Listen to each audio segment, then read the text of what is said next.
ಜಾರ್ಖಂಡ್ನಲ್ಲಿ ಈಗ ಹಗ್ಗ ಜಗ್ಗಾಟ ಜೋರಾಗಿತ್ತು. ಯಾರಾಗ್ತಾರೆ ಯಾರಿಲ್ಲ ಅಂತ ಹೇಳಿ ಫೈನಲಿ ಅವಕಾಶವನ್ನ ಮಾಡಿಕೊಟ್ಟಿದ್ದಾರೆ. ಬಹುಮತ ತೋರಿಸಬೇಕಾಗಿತ್ತು. ಸೊ ವಿಶ್ವಾಸ ಮತವನ್ನ ಗೆದ್ದಿದ್ದಾರೆ ಈಗ ಸಿಎಂ ಚಂಪೈ ಸೊರೇನ್. ಸಿಎಂ ಚಂಪೈ ಸೊರೇನ್ ಪರ 47 ಶಾಸಕರು ಮತವನ್ನ ಹಾಕಿದ್ದಾರೆ. 41 ಬೇಕಾಗಿತ್ತಲ್ಲ. ವಿಶ್ವಾಸ ಮತ ಅಗ್ನಿ ಪರೀಕ್ಷೆಯನ್ನ ಈಗ ಚಂಪೈ ಸೊರೇನ್ ಗೆದ್ದಿದ್ದಾರೆ. ಜಾರ್ಖಂಡ್ ಜೆಎಂಎಂ ನೇತೃತ್ವದ ಮೈತ್ರಿ ಸರ್ಕಾರ ಮತ್ತಷ್ಟು ದೃಢವಾಗಿದೆ. ಜಾರ್ಖಂಡ್ ಮುಕ್ತಿ ಮೋರ್ಚಾ ವಿಶ್ವಾಸ ಮತಯಾಚನೆಗೆ ಆಗ್ರಹಿಸಿದಂತ ವಿಪಕ್ಷ ಬಿಜೆಪಿಗೆ ಈಗ ಹಿನ್ನಡೆಯಾಗಿದೆ. ವಿಶ್ವಾಸ ಮತವನ್ನ ಗೆದ್ದಿದ್ದಾರೆ ಜಾರ್ಖಂಡ್ನ ಸಿಎಂ ಚಂಪೈ ಸೊರೇನ್. ಜೆಎಂಎಂ ಪಕ್ಷ, ಜಾರ್ಖಂಡ್ ಮುಕ್ತಿ ಮೋರ್ಚಾ ಪಕ್ಷ. ಈಗ ಜಾರ್ಖಂಡ್ನ ಮುಖ್ಯಮಂತ್ರಿ ಚಂಪೈ ಸೊರೇನ್ ಆಗಿದ್ದಾರೆ. 47 ಶಾಸಕರ ಮತ ಅವರಿಗೆ ಬಿದ್ದಿದೆ. ಅಲ್ಲಿ ಬಹುಮತಕ್ಕೆ ಬೇಕಾಗಿದ್ದು 41 ಬೇಕಾಗಿದ್ದು. 6 ಹೆಚ್ಚಿನ ರೀತಿಯಲ್ಲೇನೆ ಸಿಕ್ಕಿದೆ.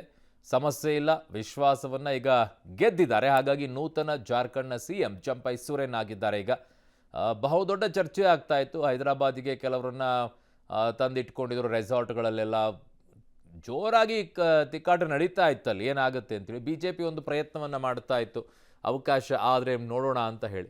ಬಟ್ ಅದ್ಯಾವುದು ಕೂಡ ಈಗ ಸದ್ಯಕ್ಕೆ ಆದಂಗಿಲ್ಲ. ನೂತನ ಸಿಎಂ ಚಂಪೈ ಸೊರೇನ್ ಜಾರ್ಖಂಡದ್ದು. ನನ್ನ ಸಹೋದ್ಯೋಗಿ ಶಬೀರ್ ನನ್ನ ಸಂಪರ್ಕದಲ್ಲಿದ್ದಾರೆ.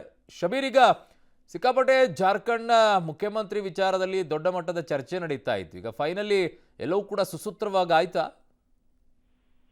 ಹೌದು ಅರುಣ್, ಚಂಪೈ ಸೊರೇನ್ ಈಗ ನೂತನ ಮುಖ್ಯಮಂತ್ರಿ ಆಗಿದ್ರು. ಇವತ್ತು ಬಹುಮತ ಸಾಬೀತನ್ನ ಕೂಡ ಪಡಿಸಬೇಕಾಗಿತ್ತು. ಆದ್ರೆ ಎಲ್ಲಿ ಆಪರೇಷನ್ ಕಮಲ ಆಗುತ್ತಾ ಅನ್ನುವಂತ ಭೀತಿಗಳು ಕೂಡ ಜೆಎಂಎಂ ಪಕ್ಷಕ್ಕೆ ಇತ್ತು. ಈ ಹಿನ್ನೆಲೆಯಲ್ಲಿ ತಮ್ಮ ಶಾಸಕರನ್ನ ಹೈದರಾಬಾದ್ಗೆ ಕರ್ಕೊಂಡು ಹೋಗಿ ಅವರನ್ನ ಸೇಫ್ ಮಾಡುವಂತ ಎಲ್ಲಾ ಪ್ರಯತ್ನಗಳನ್ನ ಕೂಡ ಮಾಡಿತ್ತು. ಇವತ್ತು ಅಂತಿಮವಾಗಿ ವಿಶ್ವಾಸ ಮತ ಯಾಚಿಸುವಂತ ಸಂದರ್ಭದಲ್ಲಿ ಎಲ್ಲಾ ಶಾಸಕರನ್ನ ಹಾಜರುಪಡಿಸಿ ಏನು ವಿಶ್ವಾಸ ಮತ ಸಾಬೀತುಪಡಿಸುವಂತ ಕೆಲಸವನ್ನ ಕೂಡ ಮಾಡಲಾಗಿತ್ತು. ಜಾರ್ಖಂಡ್ ವಿಧಾನಸಭೆಯಲ್ಲಿ ಒಟ್ಟು 82 ಸ್ಥಾನಗಳಿರುವಂತದ್ದು. ಬಹುಮತ ಸಾಬೀತಿಗೆ 41 ಸ್ಥಾನಗಳು ಬೇಕಾಗಿತ್ತು.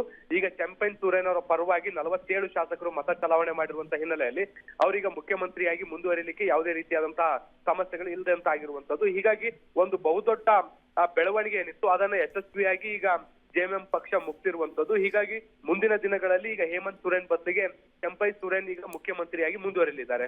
ಅರುಣ್. ಓಕೆ ಶಬೀರ್, ನಿಮ್ಮೆಲ್ಲ ಮಾಹಿತಿಗೆ ಧನ್ಯವಾದಗಳು.